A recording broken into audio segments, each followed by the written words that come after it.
Good morning everyone. আজকে হচ্ছে Thursday. তোমরা সবাই কেমন আছো? আশা করি ভালো আছে। আমার সকাল সকাল উঠে পুজো টুজো হয়ে গেছে। আজকে ঘুম থেকে উঠতে অনেকটা লেট হয়ে গেছে, কারণ কালকে শুয়েছি অনেক লেট করে, লোডশেডিং ছিল বলে। ওকে উঠিয়ে স্নান টান করে ও পড়তে বসে গেছে। এখানে ওর ব্রেকফাস্ট দিয়ে দিয়েছি, আজকে ব্রেড আর এগ দিয়ে টোস্ট। বিশ্বাস করো, এইটুকু সময়ের মধ্যে এত ব্যস্ত ছিলাম যে আমি আর কোনো ক্লিপ নিতে পারিনি। একদিকে মেয়েকে পড়ানো, একদিকে রান্না করা। তারপরে যাই হোক, এখন বেজে গেছে একটা। স্নান টান করে এদিকে রেডি হয়ে গেছি, ঘরের কাজকর্ম ছিল। আর প্রচণ্ড গরম, যেন আর পারছি না। চলো তোমাদেরকে দেখাই আজকে কি লাঞ্চ হয়েছে। এই যে এখানে ভেন্ডি পেঁয়াজ দিয়ে ভাজা হচ্ছে, ডিম দিয়ে। এটা রাতের ভাত হয়েছে। আর হচ্ছে এখানে হচ্ছে মাছের ঝোল, একটুখানি সব সবজি দিয়ে পাতলা মাছের ঝোল আর ভাত। এই গরমে আর কিচ্ছু খেতে ভালো লাগছে না। খেয়ে দিয়ে মেয়ে তো শুলো। তারপরে ঘুম থেকে বিকাল তুলে দিয়েছি, দিয়ে বললো খিদে পেয়েছে। একটু পেঁয়াজ কুচো নিয়েছি, দুজনে মা মেয়ে মুড়ি নিয়েছি।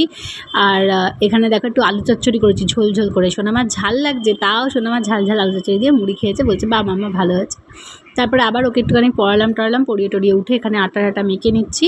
আটাটা মেখে নিয়ে রুটি করব। আর ওই দিকে দেখো মেয়ের পরীক্ষা, আর মেয়ের কাণ্ড দেখো। ওর নাকি রাত পেরোলেই পরীক্ষা, তাও আবার লিটারেচারের মতো একটা সাবজেক্ট। এখানেও খেলতে বসে গেছে। এত কনফিডেন্ট যে কী করে আসে ওদের মধ্যে আমি জানি না। যাই হোক, ভালো হোক সব কিছু, আই উইশ।